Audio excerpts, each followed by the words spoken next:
Good evening, everyone. I hope you're having a lovely Wednesday. Thank you for joining me tonight. My name is Christian Stewart. I am the founder and lead financial coach of Do Better Financial, and I am here again to talk to you a little bit about vacation. But today, we're going to find what your perfect fit is. It's called your Goldilocks vacation, or at least that's what I'm calling it.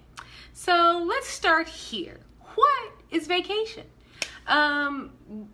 Webster defines it, or Merriam-Webster, whichever one of the dictionaries popped up immediately when I Googled it, is generally defined as an extended period of recreation, especially when you leave home or travel, right? And that's pretty standard. That's kind of what we think of, right? You think of vacation as, oh, we're going to go and do a thing. We're not going to be at home. My personal definition of vacation is where I don't have to tend to the things that are typically required by adulting. So I don't have to wash dishes. So sometimes Airbnbs are a little rough because, it's vacation, but I still have to do dishes and, so no dishes, no laundry. I prefer not to have to cook. I'm possibly will have somebody waiting on me. At the very least, I'm going to have somebody deliver food, or I'm going to go eat it out. That's kind of my general definition of vacation. If you have a different one, please share it with me in the comments. But here's a definition on Urban Dictionary that I thought was very fitting. So I'm going to read it because it's a little bit lengthy, but bear with me. A period of time in which an adult pretends that he or she is a child again and has no responsibilities to tend to. They spend money like the world is ending and relax. Vacation is usually followed by a period of financial instability, hundreds of emails, and depression from the lack of vacation. Hey, Chris, thanks for joining me tonight. Unfortunately, most of those are true for a lot of Americans, right? Especially when you put your vacation on a credit card, financial instability is sure to follow, especially if, like they said, you spend like the world is ending and you also have no responsibilities to tend to when you go back. The depression from lack of vacation, I think that tends to happen more when you don't stay gone long enough, and you also don't give yourself a refractory period, and if you also hate your job. So that's, if you don't hate your job, coming back is usually not that bad. If you hate your job, then yes, it will be depressing to come back to it, but that's how you probably are going to pay for vacation. So, 6 in one hand, half a dozen, and your wallet in the other. And then that last one, hundreds of emails, there's a solution to that. You need to set your out of office. Right? And when you set your out of office, anybody who contacts you, they need to contact somebody else. And so when you get back, theoretically, this is what I like to do. So I do this with my boss, and this is just a free tip for you guys. When I do this with my boss, so whenever we go out of town, one of us goes on vacation, when we come back, the other person sends us a note and tells us which emails we actually need to look at. It is very useful because sometimes there's a conversation going on and you need to figure out, do I care? Is this already taken care of? Do I need to waste my life looking at these emails? More often than not, whatever it is has already been solved anyway, but you were copied because at the time they didn't know you were gone, right? But put your out of office on. Really helps with the email thing. All right, so back to what we're actually talking about. What kinds of vacations are there, right? If you're going to find the right fit, what are your options? So the first one, and the one that I'm sure a lot of people are familiar with, it's a new term that's kind of been coined in the last, 30, 40 years, is a staycation. So the idea of a staycation is that you're going to be local-ish. I'm going to explain why it's local-ish in a second, but you're going to be local-ish, and the general idea is that you can get there and back in less than a day. But I'm going to tell you, I don't personally consider it a vacation if you have to come back before you spend the night somewhere else, right? That's my personal definition. Anything else is a day trip, which is great, but vacation, in my mind, and I'm sure in a lot of yours, when I say vacation, you're picturing a beach or you're picturing going camping. That's not something you usually do for a few hours in a day, right? If you go to like the amusement park and then you just come back home, that's not typically considered vacation. That's a trip. That's an event. It's not vacation. Vacation is an extended event, right?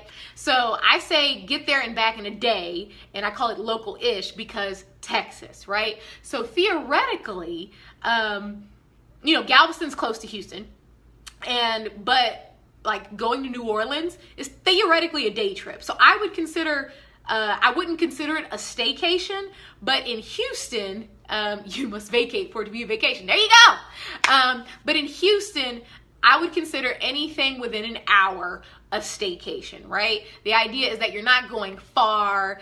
You can get back home pretty quickly, but I would suggest at the very least, if you're talking about taking a staycation, go to a hotel, do an Airbnb, go camp. If you're going to do something like camping, obviously you can get a tent or a cabin. Tents are not my ministry, but if it's yours, have at it. So when you're thinking staycation, it's something that's local-ish. Obviously, it could be you staying in your own home, but as Chris said, vacate. Leave the premises. Don't be sitting there looking at laundry, because that kind of ruins the whole thing of vacation, right? We're pretending like we're kids. We don't have responsibilities. You can't stare at your laundry and pretend like it doesn't exist. Well, maybe you can. I can't. It gets on my nerves. Anyway, so staycation is one option. Another one is a domestic travel. So like I said, Lake Conroe is nice, and we actually went to Kemah not that long ago, and it was beautiful. We kind of hung out around there, went to the boardwalk. We had a nice little what was it? It was like a 1-bedroom loft type situation overlooking a lake in Kemah, not in Conroe, but Conroe is great too. So things like that, that's kind of staycation. Domestic is somewhere that you can either get there in the car or you can get there by plane in less than 7 hours. I'll tell you how I came up with that number. The longest contiguous U.S. flight is from Miami to Seattle, and that is 7 hours. That would be considered domestic, right? You're still in the country, but that's the farthest you could possibly go and still be in the United States of America, the contiguous United States of America. That just means not Alaska or Hawaii, for those of you who have never heard that word. Right, so domestic, that's the idea. So for those of us in Houston, a domestic vacation would still be going to New Orleans if you don't turn around and do it in a day, which I know some people do, right? Domestic vacation would be going to Vegas, right? Going to New York or Colorado or Seattle, Miami, right? Unless you live in those places, in which case it then becomes a staycation, but you see where I'm going here, right? Last option is international. Now, obviously, these are gonna typically increase in levels of cost and in levels of preparation. So for instance, if I'm going to drive to Kemah, I can throw a go bag in the back seat and I can literally be there in about an hour. Might be a little less than that because of where I live in the city. And yeah, I'm good. I'm good to go. There's going to be food. I don't have to worry about it. Even if I was staying in an Airbnb, I probably don't need snacks. Most of us sit in traffic for an hour, right? So you'd be all right. If you wanted to do a domestic vacation coming from Houston, again, this is my frame of reference. If you live elsewhere, insert your locales here. So if we're coming from Houston and we're going to New Orleans, I might want to put some snacks in the car. I need to think about the fact that we're going to have to stop at a gas station, possibly so I can pee or get some snacks, or I'm definitely going to need to stretch my legs. I've come down with sciatica in the last few years. Yes, I know. Yes, I'm 31. Yes, my body seems to be aging faster than the rest of me for some reason. Can't explain it. If you've joined, I can see you guys popping in, but I can't see your name. So if you want me to talk to you, just, say hi. So if I'm driving to New Orleans, I need to plan for something like that. The next one is international. So that's visiting a different country. Now there is a caveat to this. If you live in the South and you're close to Mexico, right? So I would not consider Houston close to Mexico, but if you live in Brownsville, right? If you're like almost on the border, then going to Mexico is almost like a domestic vacation because you can literally drive there quickly. Same thing if you live up north. If you live right across the border from Canada, going to Canada could be a day trip, right? Just insert exceptions where they need be. But if you're going to plan an international vacation, let's do something that's across the water so we all have to get on a plane, right? If you wanted to go to Hawaii, contrary to some people's beliefs, there is no bridge to Hawaii, okay? So you're gonna need a plane, right? So that's a trip that you're gonna have to get tickets for. You're gonna have to book a hotel. You're gonna have to figure out transportation, right? So increased cost, increased level of planning involved typically, right? But in reality, They don't always necessarily have to be increased cost, but a lot of times they can be. And so that's generally what we got. Staycation, domestic vacations, international vacations. So we've talked about what a vacation is and what kinds of vacations there are. Now, here's a good question. Why was that Urban Dictionary definition? In it, it says vacation is usually followed by a period of financial instability. What is that? I have the answer. I have discovered it. 75% of people, hi, Miss Cheryl, cost complexity, sidebar, this is why I love this man. He just alliterated cost, complexity, and coordination. Gotta love it. Love you, babe. Hi, Miss Cheryl. So why are they experiencing this financial instability? It's because 75% of people who take a vacation put it on a credit card. Why? That's the question I had. Why do 75% of people put their vacation on a credit card? You know summer's coming.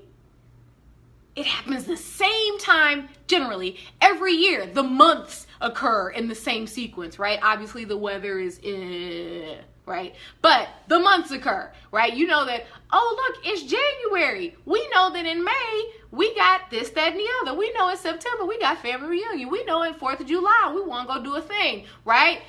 This is every year, just like Christmas, just like clockwork. This is not a surprise. Why are people putting this on a credit card? This kind of blew my mind. It's lack of planning, right?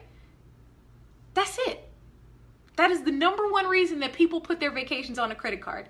Not because they don't have the money, but because they didn't think about vacation. They did everything at the last minute, and therefore they had no money, right? And so they just swiped the card and were like, well, we still want to go, right? We still want a staycation, domestic or international vacation. We still want to fill our passport books, right? We still want to do it, but we didn't plan it early enough. So now the only way we can do what we want to do is to swipe the card. Here's the problem with swiping the card, as Urban Dictionary so eloquently put it. You end up in a period of financial instability. And nobody that I can think of, if you want this, let me know. You can put it in the comments. Nobody wants to go on vacation, come home with a nice tan, relaxed and chill, only to have the creditors start blowing up your phone because you charged up your credit card on vacation when you were spending like there was no tomorrow. And now all of that nice fun you had is overshadowed by the cloud of the chain of debt that you got tied around your ankle, right? Now you're ruining your tan line. Not that black people try to tan, but we do turn colors. You get that nice chocolate tint on you, look all nice in your ice whites. That's how this works. So here's the truth. Nobody really wants to go on vacation and come home to find the lights have been turned off because you spent the last dime and now you're trying to juggle. Like, where does the relaxation go? The number one reason most people go on vacation is to relax. I don't think debt's relaxing. It sounds rather stressful to me. And so this is why I want you to join me. Here's how you can take your trip without the guilt and without the stress. I want you to join me tomorrow night. I'm going to be doing a webinar called How to Vacation Debt Free. I'm going to help you decide which vacation is the right fit for you, whether it's a staycation, a domestic, or an international. I want you to find ways to pay for it. Obviously not credit card. And we're going to eliminate the stress of putting summer on that credit card. No more juggling the bills, no more overdrafts, no more collection calls, no more paying off vacation as soon as Christmas comes. Because then you got to put Christmas on the credit card because who knew it was in December, right? Okay, so I think we all deserve, if we're going to go on vacation, we deserve to do it in peace. I don't want you to go on vacation and then come back and need another vacation. Not because you hate your job, but because you ruined your first one with the credit card bill, right? So since you deserve a vacation in peace, I want to show you how to make it happen. So if you're going to join me, I want you to join me. I want you to go sign up at dobetterfinancial.com/vacation. Everybody who signs up in the next What time is it? It's 9:41. Everybody who signs up before midnight is going to get a free copy of the book You Can. It's an anthology written by myself and 12 other amazing women about stories of empowerment and how you can do whatever it is. And that includes going on vacation debt-free. You can go on vacation debt-free, just like I have. I told you last week about all the amazing places I have been to. Let's list them again, shall we? I've been to Brazil, been on a cruise, been to Cuba. I've done all these types of vacations that I meant to you. I've done staycations. I told you about going to Kima with my fiance. I've done road trips to New Orleans. We've done plane trips. We've gone to Vegas and New York. I've done all of this with no debt, and you can too. This is totally possible, and I'm going to show you how. I want you to join me tomorrow night. It's at 8 p.m. You can go to dobetterfinancial.com/vacation to sign up. Sorry, to sign up.